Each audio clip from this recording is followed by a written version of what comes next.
Why do I let him preside? That is the question, right?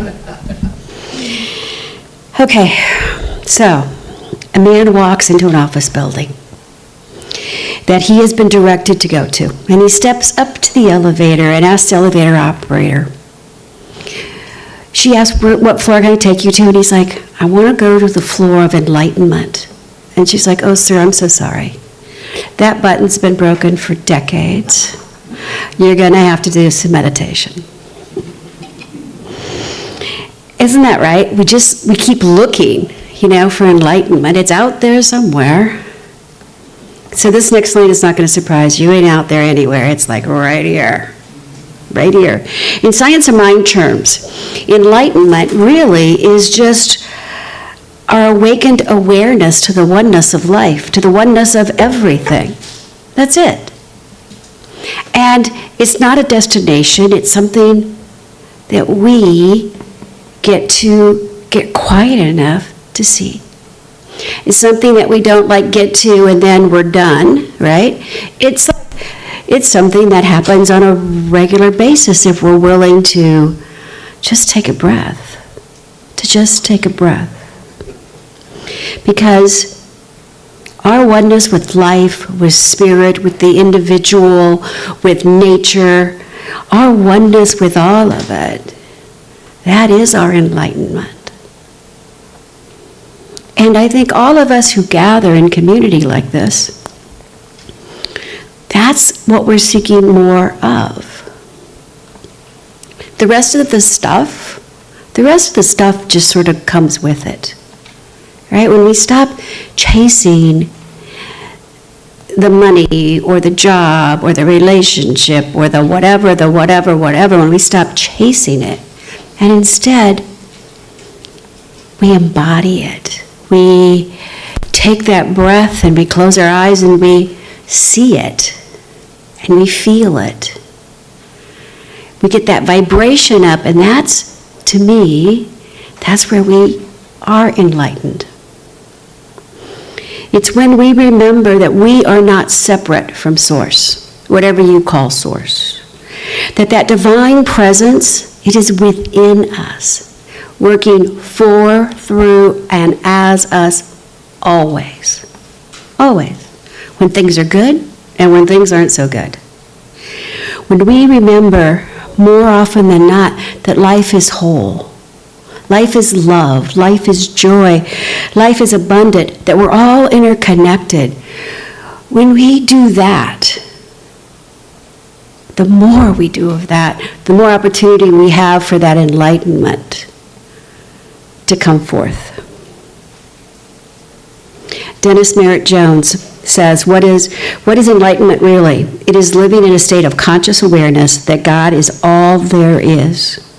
The fact is, every day can be a new day of enlightenment for us when we remember to remember this truth. You and I can never be closer to Spirit than we are in this holy instant. We can only be more aware that we are already 100% pure Spirit. Isn't that lovely? When we do this consciously, we can call this a practice of spirituality, to remember our oneness. It's that simple. And it's that difficult, all at the same time.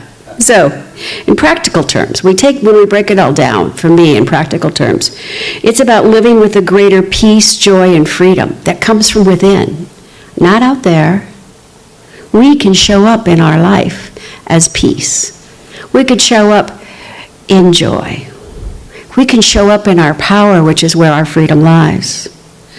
We can take a moment and respond to life from that place of love and not fear, just to take a moment before we react. We can see challenges as opportunities because we remember the truth that we're not in this alone. This entire community has our back. Spirit has our back and is willing to do that heavy lifting. It's about being willing to set an intention for me in the morning like to show up in my glory, to be in the flow, and to be willing to seek that clarity within. And that's sort of what we're looking at all month this month, is that idea of looking inward and allowing it to appear outwardly for us. Allowing Spirit to lead the call. Because built into each and every one of us is that urge to move up, that urge to expand, that spiritual gravity that wants us to rise up. Otherwise, if that wasn't the case, we wouldn't have these desires and these urges. We wouldn't be seeking. Ernest Holmes. Your soul belongs to the universe. Your mind is an outlet through which the creative intelligence I must have typed it wrong. Your mind is an outlet through which creative intelligence seeks fulfillment. Think about it. It all starts within. What we think about is what comes about. What we put our attention to is what expands. The very nature of life is to rise up. The very nature of life is to grow, to awaken, to go deeper into our oneness and our awareness of who and whose we are. It's really that. So today, I'd like you to join me in a little metaphor exercise using an elevator. Because it's all about rising up and making a choice to rise up. To make a choice to rise up. So the first thing we want to do is we want to step in. Literally step into the elevator. And sometimes that's the hardest decision, right? To move beyond appearance and our should-haves and needs to and expectations of others, but to actually step into the elevator of life, fully trusting ourselves, fully trusting that oneness, fully trusting so we know that when that door closes, we're moving somewhere in divine partnership with the one. It may not feel like it. Sometimes that elevator ride is so smooth. And other times, not so much so. Those abrupt stops, those times when it kind of wants to go down. But once the door is closed, we're saying yes to that unknown. Because let's face it, that urge, that desire, that part of us that wants to follow our heart doesn't always know what that looks like or what that feels like. But over time, it reveals itself. So as those elevator doors close, we need to trust. I have a dear friend in California who, she was a very sought-out set designer in Hollywood, on the TV side of the world. And she started taking Science of Mind classes up in LA. And the more classes she took, the more time she went to celebration services, the more unsettled she was with what she did. I mean, she was really well sought after. But it wasn't quite as fulfilling. There was something missing. So she quit. She moved from LA down to Carlsbad. She started taking ministerial classes from my spiritual mentor, Dr. Jane Claypool. And she became a chaplain, working for hospice. Loved it. Her heart was so full. Her life was so full.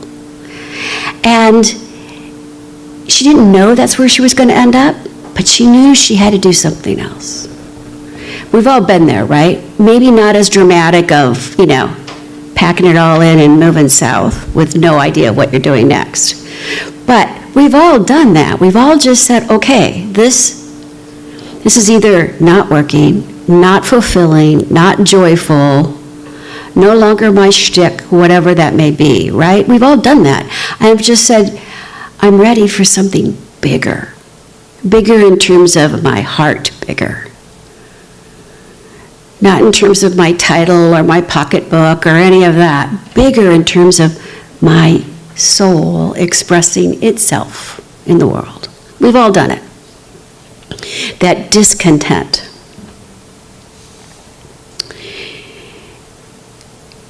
But we need to have, I believe, a spiritual muscle that's well trained.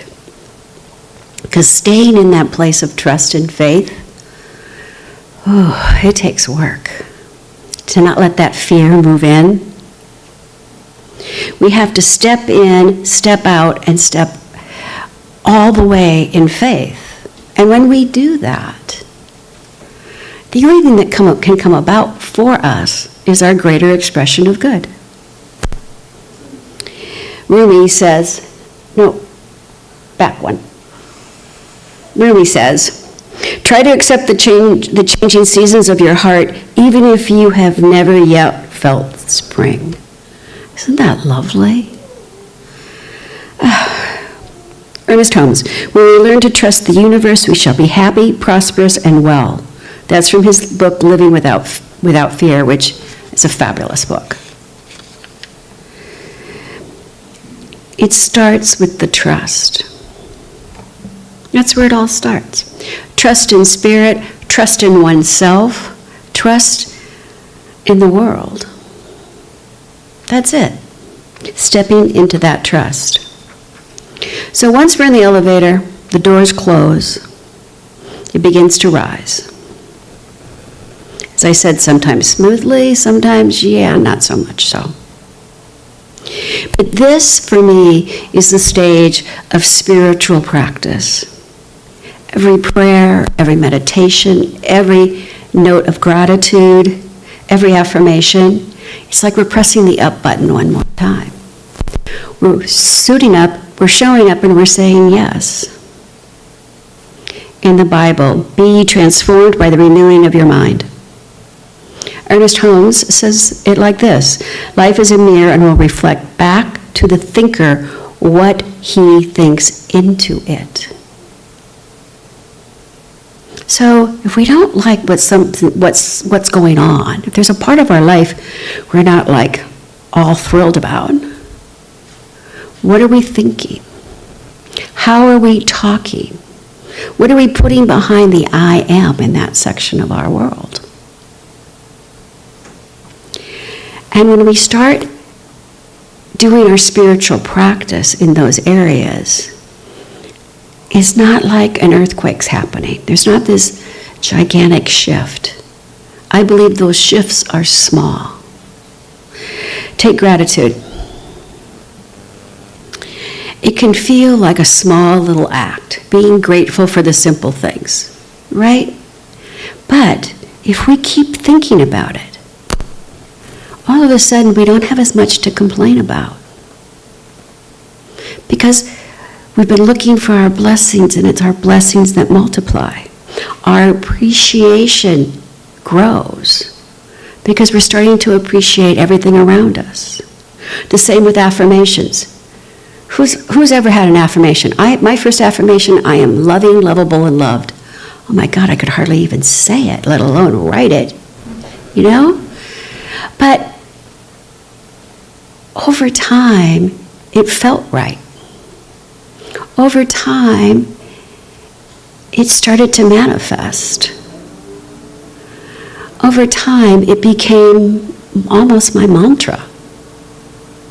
In fact, to this day, I will say that when my mind is like going down that path, where my energy is going down, that affirmation shows up in my head.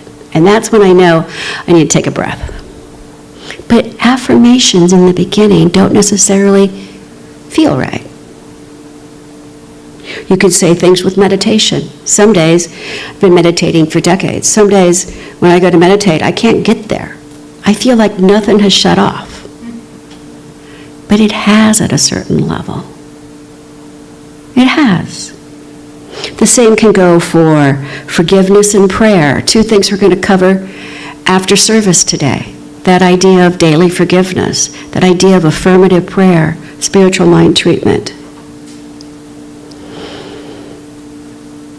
Yeah, we just need to breathe into it. And we need to let that muscle continue to strengthen for those times when the elevator is starting to go down. We get to use those tools. Which takes me to the third point, and that is seeing a new view, right? It's seeing a new view. Because eventually the door opens. Eventually you get a sneak peek of what's ahead of you. And when you look, when you take a moment out and give yourself a little self-reflection, this elevator ride's been pretty cool. We've learned a lot. And how we see things and how we react to things and the things that we find enjoyment in change. All of a sudden, we don't have to avoid the news. We don't have to avoid our neighbor. All of a sudden, we can step out in that new perspective we have not only on life but on ourselves, and we can see that before our very eyes, life has transformed. Our enlightenment has increased. Our consciousness allows things to look different because we are now focusing on different things. Our purpose and our meaning become palpable. We kind of maybe can't even put it in words, but we know it. We feel it. We sense it. We don't just live in the world. We fully participate in the world, allowing everyone around us to rise up with us. We are participating with Spirit always in creating our world. And through awareness, through spiritual practice, through appreciating and enjoying the ride, the payoffs just continue and continue and continue. Eckhart Tolle says, awareness is the greatest agent for change. Holmes, the evolution of man is but the unfoldment of that which is already implanted. Think about that. Everything we need to do for all of our desires, all of our dreams, we already have. Breathe into that one for a second, right? We already have it all. It's pressing to express through us. So, ready to take an elevator ride with me this week? Think of an area in your life that's not necessarily sizing itself up to be what you want it to be. Try that. Just one exercise. And then ask yourself, where am I invited to trust Spirit more? If the only thing stopping us is ourselves, that is where Spirit wants to be more deeply involved with us. Rise up. Choose a consistent spiritual practice this week. Just one. And put a little bit more time into it, a little bit more thought into it, a little bit more conscious awareness into it. And then see the view. Spend some time reflecting on where you are now versus where you were when. Right? Because leaps don't happen they could happen in a day. They could, actually. But more likely, a leap happens over a period of time. So appreciate where you are now versus where you used to be.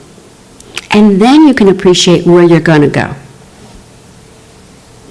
Elevation requires us to expand our awareness, to sit with ourselves, to be best friends with ourselves, and to allow that silence to be our guide. Emerson reminds us to take our bloated nothingness out of it. And we take our ego out of all of it. We take away of what other people are expecting of us, what we're expecting of us based on society. When we strip all of that out, that's when we get real with who and whose we are. Together we can make a difference.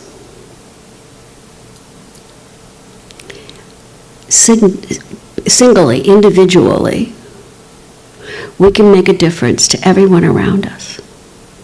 And I'm sure some of us, if not all of us, in fact, I'm sure all of us know a difference you've made in someone's life just by being you, just by suiting up and showing up. Holmes says, when the time comes that nothing goes forth from you other than that which you would be glad to have in return, you have reached your heaven. We had the opportunity on Wednesday. Mark shared that line with all of us on our Wednesday night, this thing called You, short discussion. And it struck a chord with every single one of us. When the time comes that nothing goes forth from you other than that which you would be glad to have in return, you have reached heaven. That's how far we can go and how easily we can do it. So, I have one final question for you. Are you ready to push the button? Let's make sure it's always the up arrow, shall we? Namaste.